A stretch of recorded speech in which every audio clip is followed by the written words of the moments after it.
Hey, how you doing? This is Adam Post, publisher of more than 1,000 comic books and marketing expert covering Disney. Well, some interesting news just came out. Indiana Jones, The Dial of Destiny, is tracking to open at $60 million.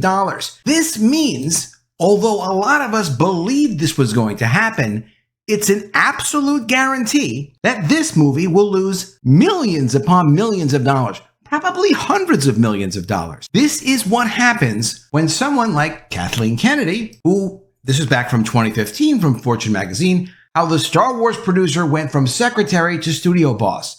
She's also married to Frank Marshall, who is a very powerful producer. Between the two of them, they essentially wind up with control of this incredible franchise, Indiana Jones. The original movie, if for some reason you haven't seen it, is a movie that you ought to see. It is incredible. It's so well done. It's so interesting. It's so compelling. And Indiana Jones is such a fantastic character that you'll absolutely love the movie, even though it was done decades ago. It is a fantastic film. Definitely should see it. On the other hand, Indiana Jones and the Dial of Destiny was supposed to be Kathleen Kennedy's remaking of the franchise from a male lead into Phoebe Waller-Bridge taking over as a female lead, the new Indiana Jones. In fact, originally, and this is rumored, but I believe it, originally, the end of this movie was supposed to involve Indiana Jones essentially giving up the mantle to Phoebe Waller-Bridge so she'd kind of be the new Indiana Jones. And through the utilization of their time machine device, it could be as if he faded away and never existed, that he really wasn't Indiana Jones all of this time. This is Kathleen Kennedy's fault. It's also Bob Iger's fault. Although I don't know the contracts, I don't know the absolute inner workings of how Disney is working with its studio presidents, because Kathleen Kennedy is the studio president over at Lucasfilm. It does seem like she was given unlimited control to do whatever she wanted with any of the brands in any of the franchises. She was put in this position by George Lucas after Lucasfilm had agreed to sell themselves for a little over $4 billion to Disney because George Lucas had a relationship with Kathleen Kennedy and he thought that she would do a good job of protecting the franchise. She, when she originally got into professional working relationships, noticed that there weren't a lot of opportunities for women. And that was in the 1970s. She has said that she wanted to make sure that women had more opportunities. That is a notable, reasonable, and good thing to want. I mean, if you're a woman particularly and you want opportunities for women, you want to get them jobs, you want to give them a chance to prove that they have merit, why would you be against something like that? I'm not against something like that. That's fine. But there is that standard of merit. And there is also a standard of trying to figure out, can you really do the work justice when you're in charge of Star Wars, you're in charge of Lucasfilm, even Willow recently when they released that series on Disney+, they had to pull it off because it was worth more dead than alive as far as tax breaks go. And for whatever reason, no one could stand up to her and really directly let her know, hey, you know what? Your ideas, while they seem noble, are actually stupid. And you shouldn't be doing this with these characters. Now, there are political things. There are insights where, Bob Iger is a very political guy. He's allowing the woke agenda to be pushed throughout Disney and all of its franchises, even Marvel, which they bought as a boys brand and they've now destroyed as a boys brand. So it's not like there were any guardrails to protect any of the intellectual properties at Disney. Strangely, it's really infected all of their characters and everything they own, to the extent that they've now gone from producing what was considered to be an absolute gold standard of intellectual property management into a total schlock house of producing meaningless content that is forgotten as soon as it comes out, if anyone even cares about it when it comes out. And they're in serious financial trouble over this, although they're not going out of business. And I don't like when people say, oh, Disney's going bankrupt. They're not. They're a big company. They receive money in a lot of different ways. The theme park business still generates tremendous money for them. Hulu alone generates more than $10 billion a year for Disney. Just the Hulu division. So there's billions of dollars coming into this company.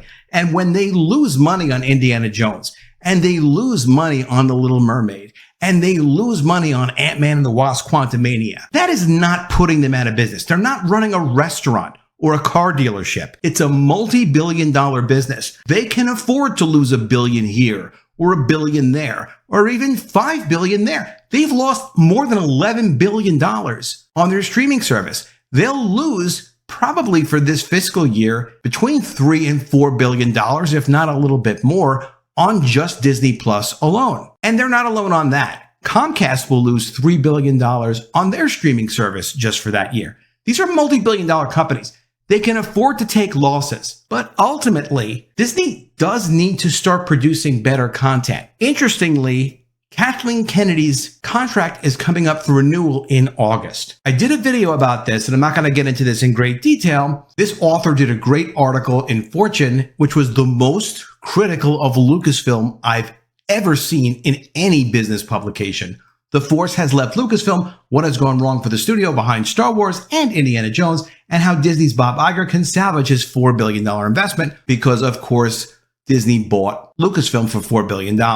There's some detail in discussing Indiana Jones in this article, and I feel like it's well written. It's interestingly a roadmap that the board of directors very likely will be using when they sit down and talk to Kathleen Kennedy in August and say, look, there's really no reason for you to continue with Lucasfilm. I expect that to happen. I don't think Iger has the authority to get rid of her. I think if he did have the authority, he probably would have taken action already because it's such a disaster, a profound disaster over at Lucasfilm. This movie was not cheap to make. This movie cost $300 million to make. This means it really needs like $900 or $1 billion to break even. I'm the first to say, listen, they have the streaming service, they have multiple cable channels, they'll have some kind of merchandising. It's also part of their library. But seriously, there's no way of getting around it. This movie is going to lose millions, and even with the craziest of accounting tricks, at least $100, if not $200 million. This kind of commentary, like maybe there'll be an Indiana Jones 6. There will not be an Indiana Jones 6. They can't even get Star Wars films out of Lucasfilm. There's not going to be Indiana Jones 6. If you want to hear some speculation, here it is. I think Kevin Feige is going to wind up in charge of all of the Lucasfilm brands, same as he's in charge of all of the Marvel brands, or at least someone is going to be in charge of the consolidated Marvel and Lucasfilm brands. There's no reason to keep them separate.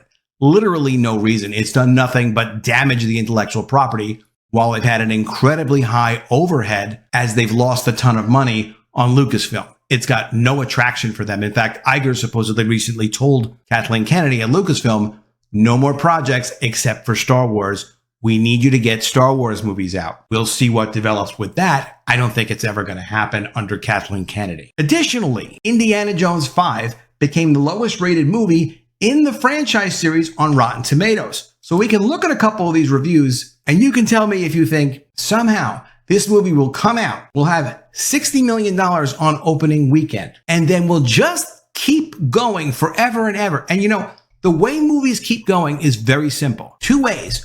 Word of mouth, because it was so freaking cool. Hey man, you've got to see this movie. You've got to see this movie. And hey, that movie was so cool. Let's go and see it again. Multiple viewings. Joker had that like crazy. The chances of this movie having that are zero. Listen to these reviews. This is from Rotten Tomatoes. So they had a 54% tomato meter from the critics. The critics' consensus is, although there's a nostalgic rush in seeing Harrison Ford back in action, Indiana Jones and the Dial of Destiny is a largely unnecessary franchise finale. We're going to just look at the negatives. I'm going to warn you in advance because it supports what I'm saying. Quote from Dennis, overlong, no thrills and no fun. From Roger Friedman, basically, quote, Dial of Destiny is just a compendium of old bits from the earlier films.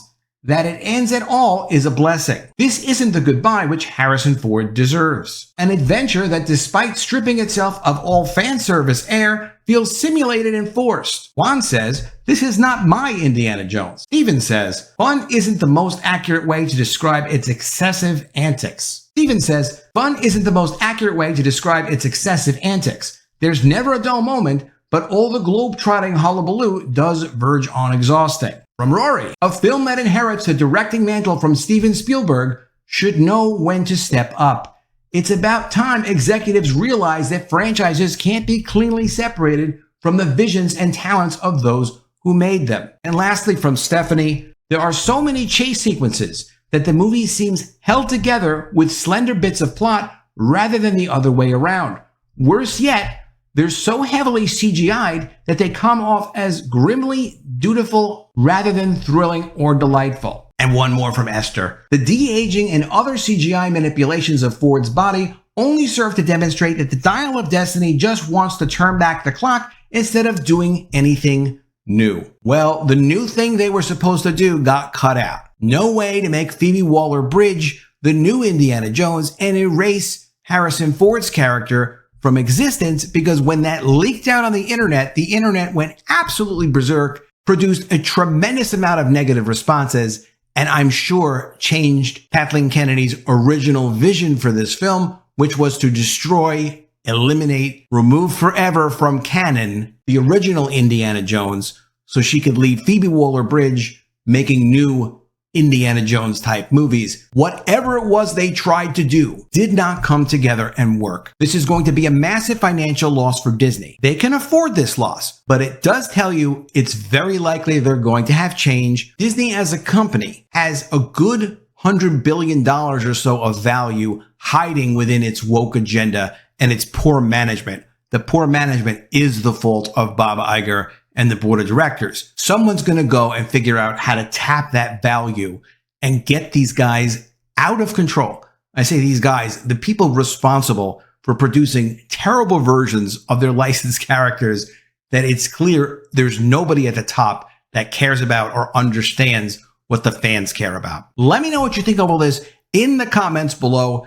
Can you believe that Indiana Jones and the Dial of Destiny is actually tracking to do a $60 million opening, not $100 million, which would still be on the low side for what they need? Did you believe, like I do, that Kathleen Kennedy had it in mind to destroy the character of Indiana Jones even before this started, replacing him with a female character? Do you agree with me that come August, once it's been obvious that this movie has completely bombed, Kathleen Kennedy's number will probably be up? I mean, this is going to be an embarrassment for her. That's one of the reasons why we haven't seen failed Star Wars movies since the last failed Star Wars movies, last of which coming out in 2019. She doesn't want to put out a bomb. Well, this is her bomb. Willow was terrible. Willow got pulled off the streaming service. I'm sure she's not happy about that. I wouldn't be if I was her. It's very embarrassing. And now she's going to have to live up to this. She may go willingly at the end of the day when it comes to the August meeting, but let me know what you think about that. I always love to see talk about Kathleen Kennedy leaving Disney. It's going to happen someday. And at this point, it looks like it'll be someday soon. But let me know what you really think in the comments below. Always love to see your ideas. Please be sure you are subscribed to the channel. Click the bell for notifications. Give me a thumbs up, and I'll see you again soon with another video. And if I don't see you, I will miss you.